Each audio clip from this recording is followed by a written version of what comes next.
UPSC का examiner हमें हर साल हिंट देता है अगले साल किस तरीके के क्वेश्चंस आएंगे, लेकिन हम इग्नोर कर देते हैं। मैं आपको प्रूफ दिखाता हूं। जैसे 2015 में ये टॉपिक आया था हमारा स्वदेशी मूवमेंट, 2016 में फिर से आया swadeshi and boycott were adopted as a method of struggle for the first time during, कब हुआ था।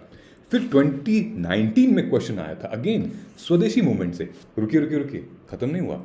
2023 में again they asked about the स्वदेशी मूवमेंट, एंड गेस व्हाट, स्वदेशी movement is now very very important.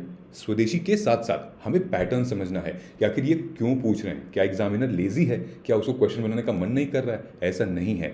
This is what we call it examiner mindset. आप क्या पढ़ रहे हो मैटर नहीं करता, एग्जामिनर आपको क्या चाहता है कि आप क्या पढ़ो वो इंपॉर्टेंट है। मतलब कि वो चाह रहा है कि आप किसी भी तरह करके जितने भी हमारे फ्रीडम स्ट्रगल मूवमेंट है उसको एजुकेशन से, इकोनॉमी, सिंबोलिज्म और आइडियोलॉजी से पहचानो। यानी कि सिर्फ क्रोनोलॉजी मत पढ़ो, आप उसके आउटकम पढ़ो। देखोगे तो यहाँ पे मूवमेंट जैसे स्वदेशी है, आपको ऐसे बनाना होगा ईयर 1905 में किस चीज़ की वजह से ही स्वदेशी स्टार्ट हुआ, लीडर कौन कौन से थे, क्या मेथड था बॉयकॉट करने का, और फिर इस बॉयकॉट से, इस स्ट्रगल से आउटकम क्या निकला और क्या सिंबल था इसका।